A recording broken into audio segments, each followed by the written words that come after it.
वचन को दोहरा रहा है। जीसस बोलते थे तो पहली बात अपने शिष्यों को कहते थे, अगर कान हो तो सुनो, आंखें हो तो देखो, समझ हो तो समझ लो।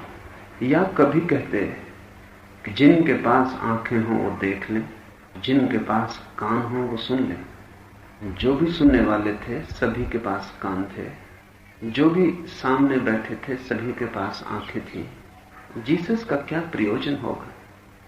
तुम भी मेरे सामने बैठे हो, कान है तुम्हारे पास, आंखें हैं तुम्हारे पास, लेकिन तुम जो देखते हो वो वही नहीं है जो है, और तुम जो सुनते हो वो वही नहीं है जो कहा गया। तुम्हारी वासना तुम्हारी दृष्टि में मिश्रित हो जाती, तुम्हारे विचार तुम्हारे श्रवण के साथ घुल मिल जाते, तुम सभी कुछ अशुद्ध कर लेते हो। बहुत प्रसिद्ध फकीर हुआ यहूदी बालसेम। बालसेम के शिष्य जो भी बालसेम बोलता था लिखते थे। बालसेम अक्सर उनसे कहता कि लिख लो जो मैंने कहा ही नहीं, और ये भी लिख लेना कि तुम वही लिख रहे हो जो मैंने कहा नहीं। बालसेम को समझा भी तो नहीं जा सकता, क्योंकि समझ शब्दों से नहीं आती, तुम्हारे अनुभव से आती। तुम वही तो सुनोगे जो तुम सुन सकते हो। एक दिन ऐसा हुआ कि बालसेम बोलता ही गया, सुनने वाले थक गए, और थोड़ी ही देर में सुनने वालों के हाथ से सब सूत्र खो गए। ये समझ में ही ना आया कि वो क्या बोलता है, कहां बोल रहा है, क्यों बोल रहा है। फिर धीरे धीरे लोगों के काम का समय हो गया, मंदिर खाली होने लगा, लोगों की दुकानें खुलने का वक्त आ गया, ऑफिस दफ्तर लोग भागे।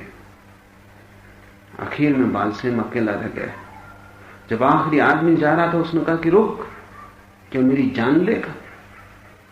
उस आदमी ने कहा कि मैं क्यों आपकी जान लूंगा, मैं तो जा रहा हूं, सब लोग जा चुके हैं। बालसेम ने कहा कि मेरी हालत तुमने वैसी कर दी जैसे कोई आदमी सीढ़ी पे चढ़े, तुम्हें जहां तक दिखाई पड़ा तुम सीढ़ी को संभाले रखे, लेकिन ये सीढ़ी वहां है जो ज्ञात से अज्ञात तक जाती, और जैसे ही मैं तुम्हारी आंखों के पार हुआ तुम सीढ़ी छोड़ के जाने लगे। मेरी जान लोगे? मैं तो चल गया अज्ञात पर और तुम सब भागे जा रहे हो, सीढ़ी संभालने वाला तक कोई नहीं।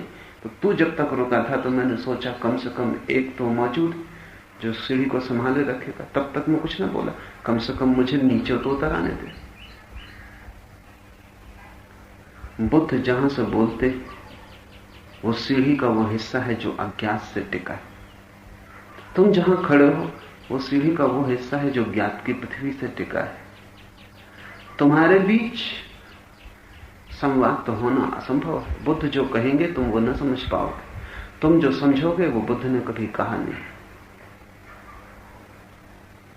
इसलिए महावीर या बुद्ध के पास जब भी कोई आता तो वो कहते, इसके पहले कि मैं बोलूं तू सुनने की कला सीख ले।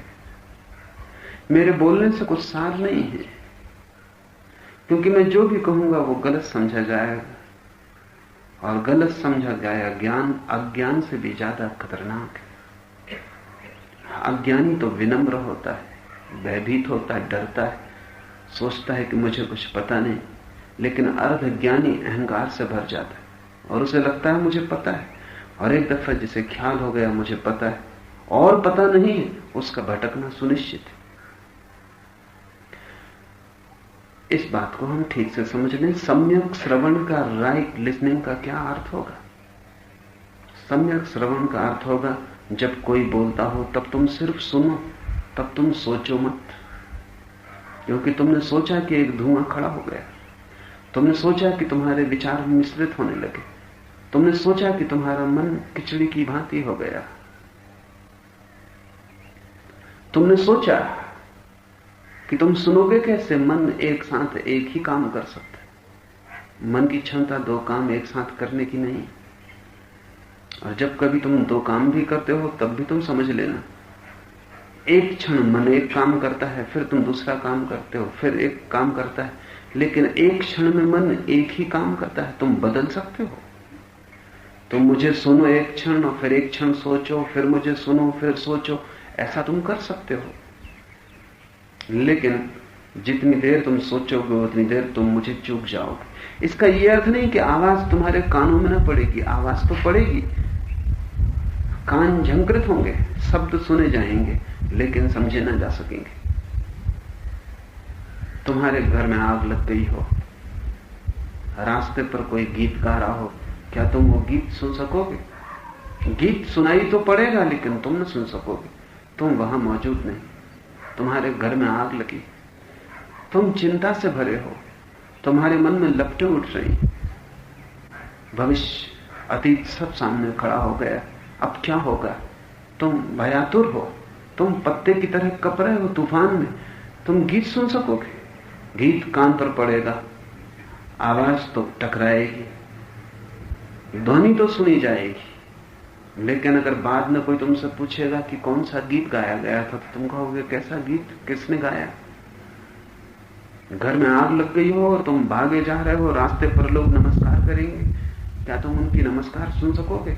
यह भी हो सकता है कि तुम जवाब भी दो, फिर भी तुमने सुना नहीं। यह भी हो सकता है कि हाथ यंत्रवत उठे और नमस्कार का उत्तर दे दे, आदत के कारण, एक ऑटोमेटिक यंत्रवत तुम व्यवहार कर लो, लेकिन नमस्कार न तो तुमने सुनी, न तुमने जवाब दिया। तुम सोए हुए थे, तुम वहां थे ही नहीं। सम्यक श्रवण का अर्थ होगा जब बोला जाए तो तुम चुप रहो, तुम्हारे भीतर की जो अंतर्वार्ता है वो मौन हो जाए, तुम्हारे भीतर कोई तरंगें ना चलती हो, तब तुम्हारा सुनना शुद्ध होगा। तभी बुद्ध कहेंगे, ज़ेन फकीर कहेंगे कि तुमने सुना, तुमने कानों का उपयोग किया। तुम जब देखते हो तब तुम देखते ही नहीं हो, तुम जो देखते हो उसके ऊपर प्रक्षेप भी करते हो, प्रोजेक्ट भी करते हो। रास्ते से एक सुंदर स्त्री गुजरती, तुमने देखा, तुम कहते हो सुंदर है, लेकिन सौंदर्य तो तुम्हारी वासना में होगा कहीं। शरीर न तो सुंदर होते हैं और न कुरूप। जब वासना मन में भरी होती तो आंखों से वासना जाती है, शरीर पर पड़ती, शरीर सुंदर हो जाते। कुरूप से कुरूप स्त्री भी किसी क्षणों में सुंदर हो सकती है अगर मन वासना से भरा हो। मैंने सुना है कि एक सेनापति युद्ध के मैदान पर अपने सैनिकों के साथ एक प्रयोग कर रहा था, और वो प्रयोग ये था कि वो उन्हें अत्यंत कुरूप स्त्रियों के नग्न चित्र देखने को देता था। लोग हाथ में उठाते और पटक देते, चित्र कुरूप ही नहीं थे, बीभत्स से, देख के मन गिलानी से भर जाए। उसके एक मित्र ने पूछा, ये तुम क्या कर रहे हो? उसने कहा कि ये चित्र कुछ दिन देखने के बाद जब युद्ध के मैदान पर सैनिक घर से लौटता है तो पटक देता है, देखता नहीं, लेकिन महीने 15 दिन में इन चित्रों में भी सौंदर्य दिखाई पड़ने लगता है। और जब मैं देखता हूं कि इन चित्रों में भी देखने में रस आने लगा, तब मैं समझता हूं अब इस सैनिक को छुट्टी देने का वक्त आ गया, इसको घर भेजना चाहिए। अब स्त्री का अभाव इतना ज्यादा हो गया है कि अब एक कुरूप और बीभत्स स्त्री भी सुंदर मालूम पड़ने लगी। चित्र वही है, आंख अब वासना को फेंक रही। तुम सोचते हो कि स्त्री सुंदर है इसलिए तुम्हें प्रेम हो जाता है, तो तुम गलती में हो, तो तुम्हें जीवन का कुछ भी पता नहीं। प्रेम के कारण स्त्री सुंदर दिखाई पड़ती है, प्रेम के कारण सुंदर नहीं होती। जब प्रेम खो जाएगा तो यही सुंदर स्त्री साधारण हो जाएगी। मैंने सुना है एक आदमी अपने घर लौटा और उसने पाया कि उसका निकटतम मित्र उसकी पत्नी का चुंबन ले रहा। मित्र घबरा गया। उस आदमी ने कहा, घबराओ मत, मैं सिर्फ एक ही प्रश्न पूछना चाहता हूं, मुझे चुंबन लेना पड़ता है क्योंकि ये मेरी पत्नी, लेकिन तुम क्यों ले रहे?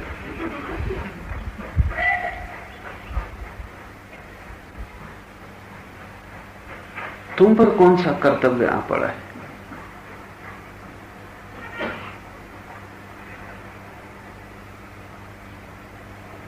आदमी की वासना जैसे ही चुकती है, सौंदर्य खो जाता है। दो शराबी एक शराब घर में बैठ के बात कर रहे हैं। आधी रात हो गई और एक शराबी दूसरे से कहता है, इतनी रात तक बाहर रुकते हो, पत्नी नाराज नहीं होती? तो उस दूसरे आदमी ने कहा कि पत्नी, मैं विवाहित नहीं हूं। तो उस पहले आदमी ने कहा, तुम और चकित करते हो, अगर विवाहित ही नहीं हो तो इतनी रात तक यहां रुकने की जरूरत क्या है? लोग पत्नियों से बचने के लिए ही तो आधी आधी रात तक शराब घरों में बैठे हो। उस शराबी ने कहा, तुम मुझे हैरान करते हो, अगर विवाहित ही नहीं हो तो इतनी रात तक यहां किस लिए रुके हुए? जिससे हम परिचित हो जाते हैं उसी से आकर्षण खो जाते हैं। इसलिए वासना को जो भी मिल जाता है वही व्यर्थ हो जाता है। जो दूर है वो सुंदर लगता है, जो पास है वो कुरूप हो जाता है।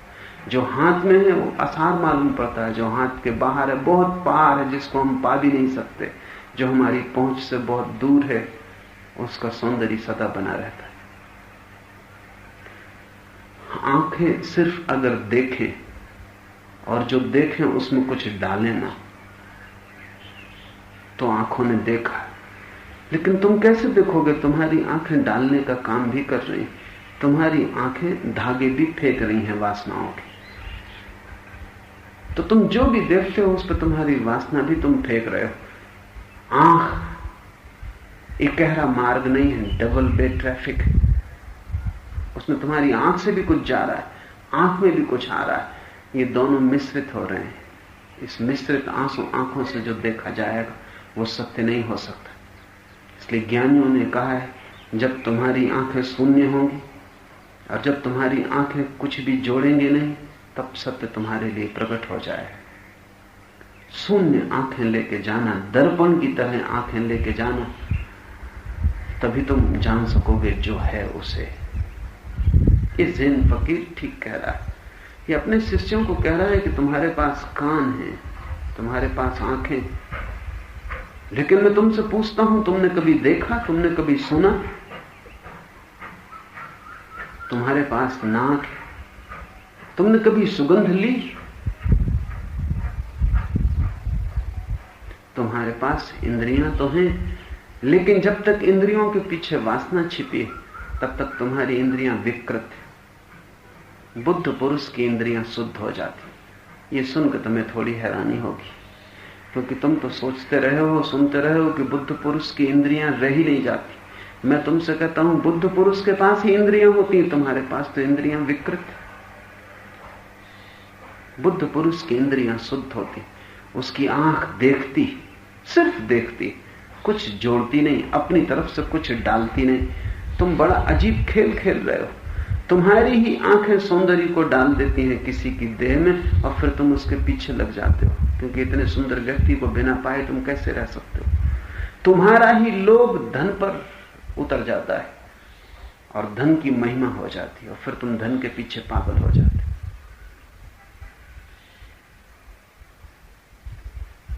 तुम ही डालते हो और तुम ही फिर पागल हो जाते हो। तुम ही एक खेल रचते हो अपने चारों तरफ और फिर उसमें दीवाने हो उठते हो। बुद्ध पुरुष देखते हैं, सुनते हैं, स्वाद लेते हैं, उनकी गंध का क्या कहना। वो गंध का पूरा रस उपलब्ध करते हैं, लेकिन चूंकि भीतर कोई वासना नहीं है, चित्त निर्वासना से भरा है, चित्त वासना मुक्त हो गया है, इसलिए उनकी आंखें, उनके कान शुद्ध द्वार होते। बुद्ध पुरुष उनसे बाहर नहीं जाते, संसार उनसे भीतर आता है। उनकी आंखों से रोशनी भीतर उतरती है, लेकिन कोई वासना उनकी आत्मा को बाहर नहीं ले जाती। बुद्ध पुरुष अपने में स्थिर रहते हैं, इंद्रियां शुद्धतम काम करती हैं, उनकी संवेदना परिपूर्ण हो जाती है। इसलिए अगर कोई पक्षी गीत गाएगा तो जैसा गीत बुद्ध पुरुष सुनते हैं तुम नहीं सुन पाओगे, तुम्हारे पास कान नहीं। और जब वर्षा में वृक्ष हरे उठते हैं तो बुद्धों ने जैसी हरियाली देखी है तुम न देख पाओगे, तुम्हारे पास आंखें नहीं। क्षुद्र से क्षुद्र में बुद्ध को विराट दिखाई पड़ेगा। आंखें तुम्हारे पास हो तो तुम्हें भी दिखाई पड़ेगा। तुम पूछते हो परमात्मा कहां है, अच्छा हो कि तुम पूछो कि मेरे पास आंखें कहां हैं। तुम पूछते हो कैसे सुने, कि वो अमृत वाणी सुनाई पड़े, ओंकार की ध्वनि गूंजे। पूछो कि तुम्हारे पास कान नहीं है, कान कैसे पाओ, क्योंकि ओंकार चारों तरफ गूंज रहा है। जिसके पास कान शुद्ध है उसे ओंकार के सिवाय कुछ और सुनाई पड़ता ही नहीं। जिसके पास आंखें शुद्ध हैं, पदार्थ खो जाता है, परमात्मा प्रकट हो जाता है। ये शुद्ध आंखों का दर्शन जो सूंघ सकता है, उसे परमात्मा की गंध के सिवाय दूसरी गंध सुनाई नहीं पड़ती, सूंघने में नहीं आती। अब हम ऐसा कह सकते हैं, अशुद्ध आंखों से जब हम देखते हैं तो पदार्थ दिखाई पड़ता है, परमात्मा शुद्ध आंखों की प्रतीति। अशुद्ध कानों से सुनते हैं, शब्द सुनाई पड़ते हैं। शुद्ध कानों से सुनते हैं, सत्य सुनाई पड़ता है। इंद्रियां तुम्हारी शत्रु नहीं, लेकिन शुद्ध इंद्रियां चाहिए। तुम एक ऐसी दूरबीन लिए बैठे हो जो विकृत है, उससे तुम जो भी देखते हो वो विकृत हो जाता है। इंद्रियों का शुद्धिकरण योग है, और जितनी ही तुम्हारी इंद्रियां शुद्ध होती जाती, उतना ही तुम्हारा प्रत्यक्ष निर्मल होता जाता है। ऐसा हुआ, मगीद नाम का एक यहूदी फकीर जंगल में भटक गया। कहानी है, कहानी बड़ी मीठी। शैतान ने उसे भटका दिया, क्योंकि मगीद से शैतान बड़ा परेशान था। ये उसकी सुनता ही नहीं था, और 1000 उपाय करता था, सब असफल हो जाते थे। तो मगीद और उसके एक शिष्य जो जंगल से गुजर रहे थे, उनको शैतान ने रास्ता भटका दिया। जंगल में भटक रहे हैं, रास्ता मिलता नहीं, और बड़ा हैरान हुआ मगीद की उसकी स्मृति खोती जा रही। वो जो भी जानता था वो भूलता जा रहा है। उसने अपने शिष्य को कहा कि तो बड़ी मुश्किल मालूम होती है, शैतान का हाथ मालूम होता है, मैं जो भी जानता था वो भूल रहा है। सब शास्त्र खो गए, सब प्रक्रियाएं खो गई, मेरी शक्ति छिनती जा रही। तू कुछ कर, तूने मुझे इतना सुना है, कुछ तो तुझे याद होगा उसमें से, कुछ बोल, कोई प्रार्थना जो मैं रोज करता था। उस शिष्य ने कहा, अगर मेरे पास कान होते तो मैं तुम्हारी प्रार्थना भी सुनता। मैंने सुनी है प्रार्थनाएं, लेकिन वो मैंने मेरी तरह से सुनी, वो ठीक नहीं हो सकती। और जब तुम्हारी ठीक प्रार्थनाएं भटक गई तो मेरी गैर ठीक प्रार्थनाएं क्या काम आएंगी। मैं भी भूलता जा रहा हूं, मैं भी घबरा गया हूं। मगीद ने कहा, तुझे कुछ तो याद होगा मेरे सुने हुए में से।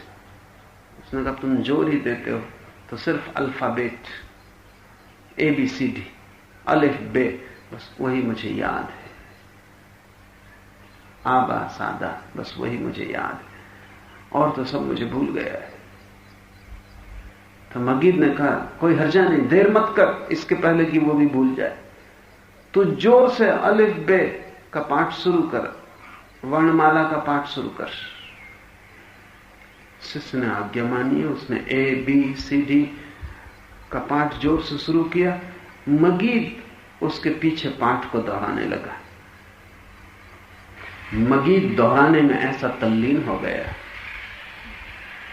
समाधिस्थ हो गया। शैतान छोड़ के भाग खड़ा हुआ, क्योंकि ऐसे तन में चित्त के पास शैतान नहीं टिक सकता। परमात्मा के फूलों की वर्षा होने लगी, सब ज्ञान वापस लौट आया। मगीद के शिष्य ने पूछा, ये तो चमत्कार कर दिया, सिर्फ वो वर्णमाला के पाठ से।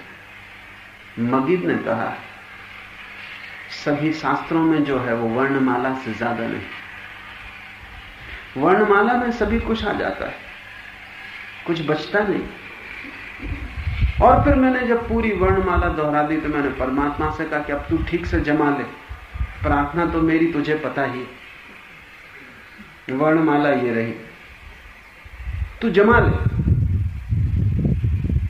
जमा लिया और प्रार्थना पूरी हो गई। अगर भाव हो तो वर्णमाला वेद हो जाती, अगर भाव ना हो तो वेद भी वर्णमाला से ज्यादा नहीं। अगर निर्विचार चित्त हो तो मंत्रों की जरूरत नहीं।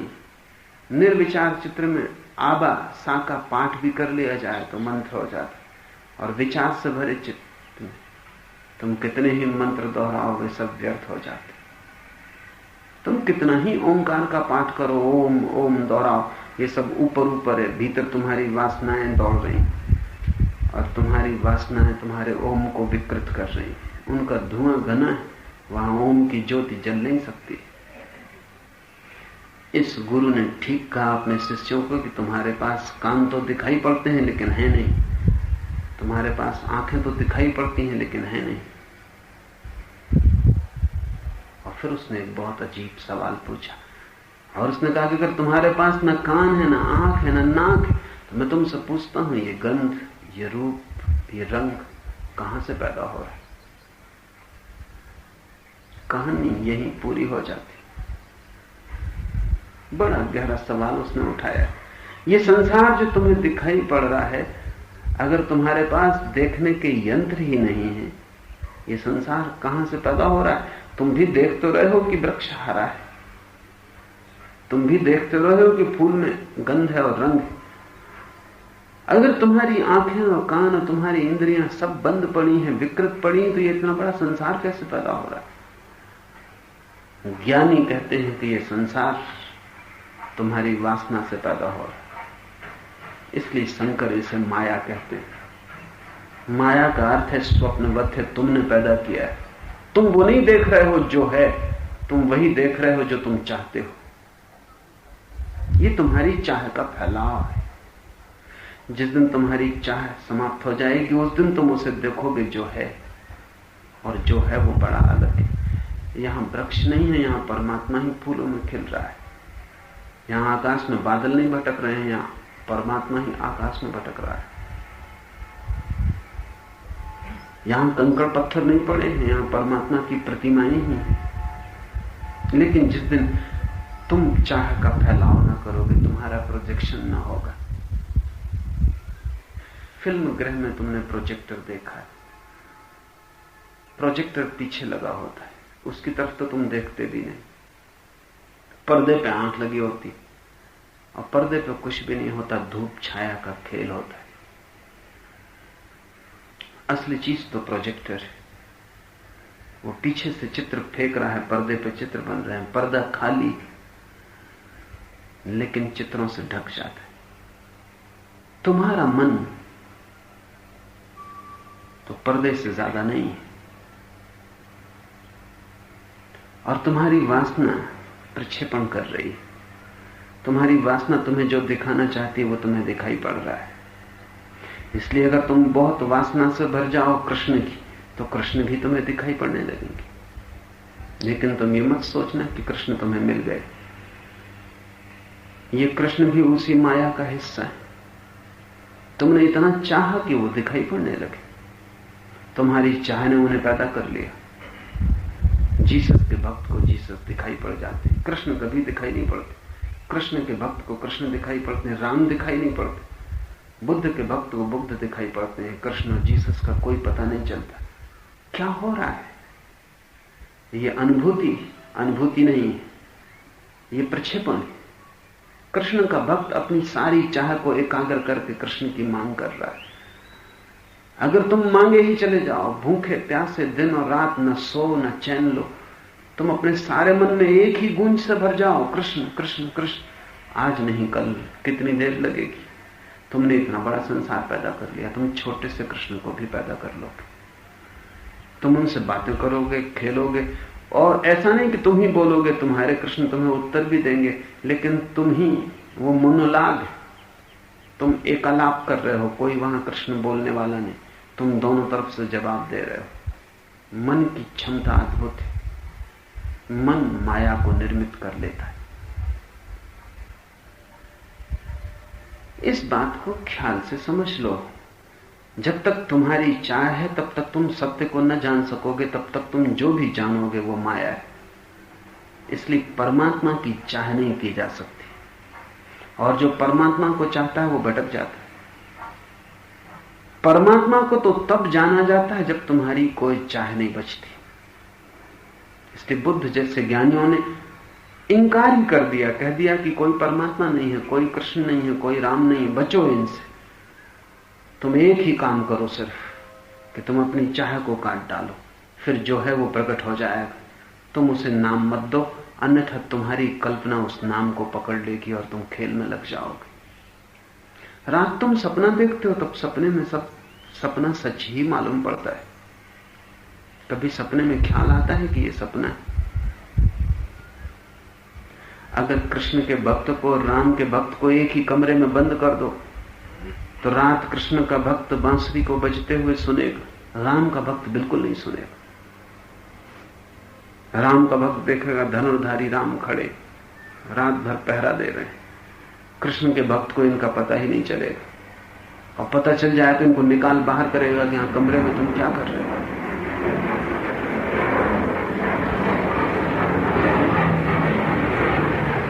मन की गहनतम क्षमता है प्रोजेक्शन, माया का फैलाव।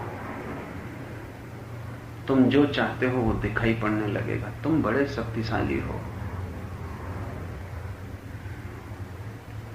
ये ज़ेन गुरु पूछता है कि फिर कहां से हो रहा है रूप रंग पैदा, ये आकृतियां कहां से निर्मित हो रही हैं जब तुम न देखते न तुम सुनते। ये तुम्हारी वासना से फैल रही है। क्या ऐसे क्षण की कोई संभावना है जब तुम निर्वासना से देख सको सुन सको? उस दिन तुम्हें परम गंध का अनुभव होगा। भक्तों ने ज्ञानियों ने बहुत उल्लेख किए कि जब ज्ञान की आंख खुलती या हृदय के द्वार खुलते या जब वासना गिर जाती और चित्त निर्मल और निर्विकार हो जाता तो ऐसी ध्वनि सुनाई पड़ने लगती है जो अनाहत है। एक तो ध्वनि है जो आहत है, कोई ताली बजाए तो आवाज सुनाई पड़ती, दो चीजें टकराएं तो आवाज पैदा होती। टकराने से जो ध्वनि पैदा होती है वो आहत है। मैं बोल रहा हूं ये भी आहत है, क्योंकि यंत्र टकरा रहा है, बोलने का यंत्र आवाज कर रहा है। ज्ञानी कहते हैं जब सब वासना खो जाती तो अनाहत वाणी सुनाई पड़ती है। वो वाणी सुनाई पड़ती है जो किसी टकराहट से पैदा नहीं हो रही, वही वाणी ओंकार है। वो सब तरफ गूंज रही लेकिन तुम उसे देख ना पाओगे। तुम तो उस ओंकार में भी अपना हिसाब बना रहे हो। कभी तुम ट्रेन में सफर करते हो, गाड़ी के चाक छक छक झक झक करते हुए चलते हैं, तुम जो भी गीत सुनना चाहो उसमें सुन सकते हो।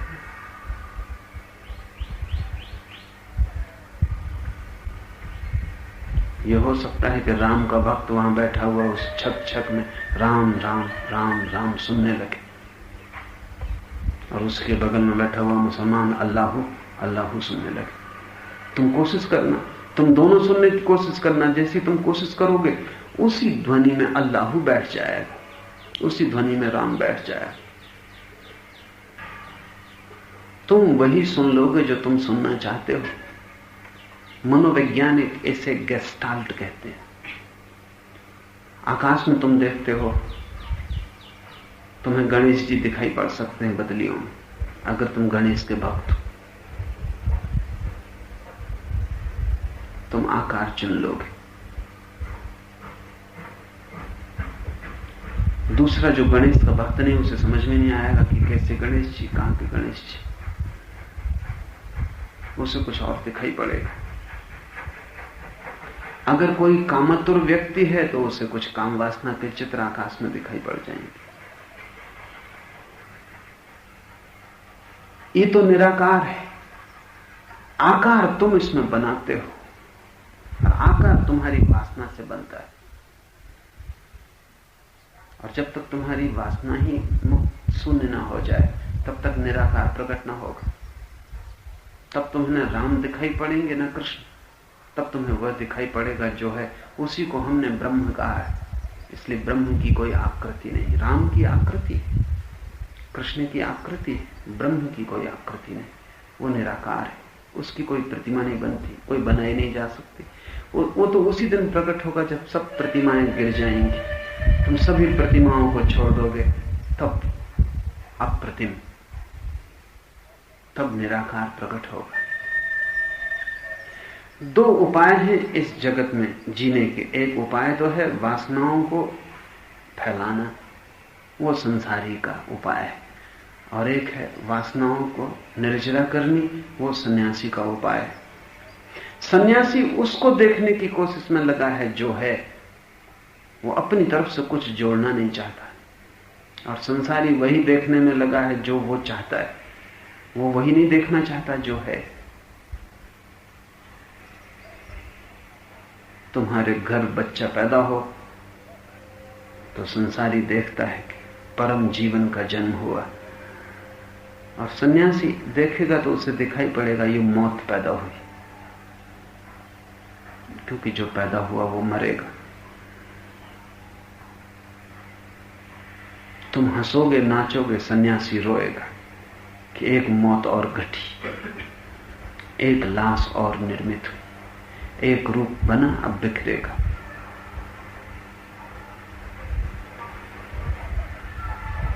तुम्हें यश मिलेगा अगर तुम संसारी हो, तो तुम सोच भी नहीं सकते कि यश कभी खोएगा। अगर तुम सन्यासी हो तो तुम देखोगे कि ये यश लहर का चढ़ाव जल्दी ही उतार दिया जाएगा। इस जगत में जो चीजें भी चढ़ती हैं वे उतरती हैं,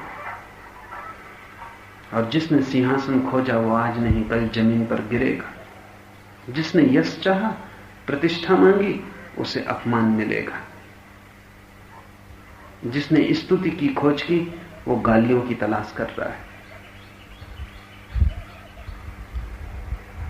तुम जो मांग रहे हो उससे विपरीत जल्दी ही घटेगा, क्योंकि वासनाएं सभी द्वंद्वग्रस्त हैं, अपने विपरीत को अपने साथ ले आती हैं। तुमने चाहा कि इस मित्र से कभी बिछोए न हो, बस उसी दिन बिछोए के बीज बो दिए।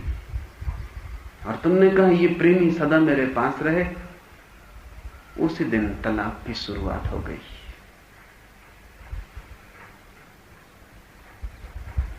मुल्ला नसरुद्दीन से कोई पूछ रहा था कि तुम जीवन के बड़े अनुभवी हो, तलाक रोज बढ़ते जाते हैं, क्या तुम इसका कोई कारण बता सकते हो? नसरुद्दीन ने कहा मैं सोचूंगा। महीने भर बाद उस आदमी ने फिर पूछा। नसरुद्दीन ने कहा मैंने बहुत सोचा और मूल कारण खोज लिया। उस आदमी ने कहा बताओ, क्योंकि इस मूल कारण से दुनिया का लाभ होगा। नसरुद्दीन ने कहा मूल कारण विवाह, न होगा विवाह न होगा तलाक, विवाह हुआ कि तलाक होगा। कुछ लोग तलाक के बाद भी साथ रहते हैं, ये बात दूसरी है। कुछ लोग ज्यादा ईमानदार हैं, तलाक के बाद अलग हो जाते हैं, ये बात दूसरी है। लेकिन जहां हुआ विवाह वहां तलाक होगा, जहां हुआ प्रेम वहां घृणा होगी। वासना का स्वभाव विपरीत से संयुक्त है। जो तुमने पाया उसे तुम खोओगे। पाने में ही खोना घट गया, थोड़ी देर लगेगी, थोड़ा समय लगेगा। सन्यासी उसको देखता है जो है, संसारी उसको देखता है जो वो चाहता है जो हो। संसारी अपनी वासना से देखता है, इसलिए एक जगत निर्मित कर लेता है जो काल्पनिक है। कौन है पत्नी, कौन है पति, कौन है पिता, कौन है मां, कौन है अपना और कौन है पराया? क्या है जिसे तुम कह सकते हो मेरा है? क्या है जिसे तुम जन्म के साथ लाए थे? क्या है जिसे तुम मौत के बाद साथ ले जाओ? लेकिन मध्य में एक बड़ा साम्राज्य तुम निर्मित करते हो, कहते हो मेरा है।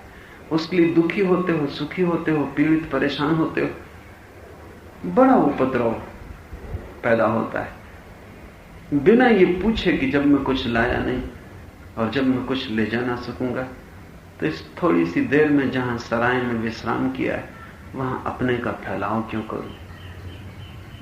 जैसे किसी स्टेशन के विश्राम गृह में तुम बैठे हो और शोरगुल मचाने लोगों की फर्नीचर मेरा है कि तू क्यों इस कुर्सी पे बैठा है, ये मेरी।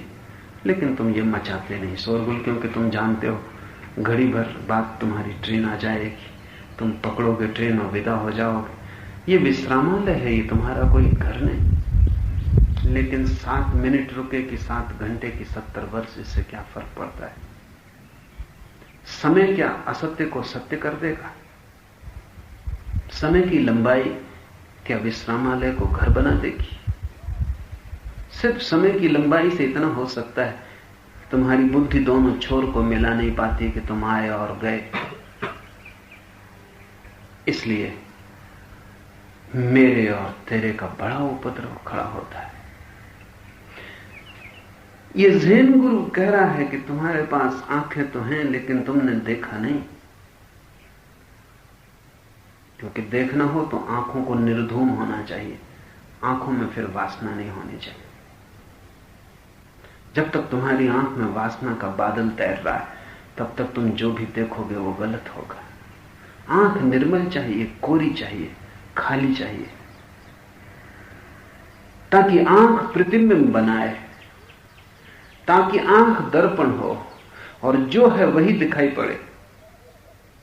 कान निर्मल होने चाहिए ताकि वही सुनाई पड़े जो है।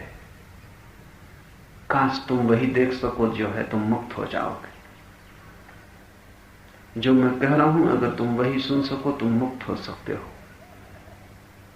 अन्यथा जो मैं कह रहा हूं तुम उससे भी बंध जाओगे। शास्त्र मुक्त नहीं करते, बांध लेते।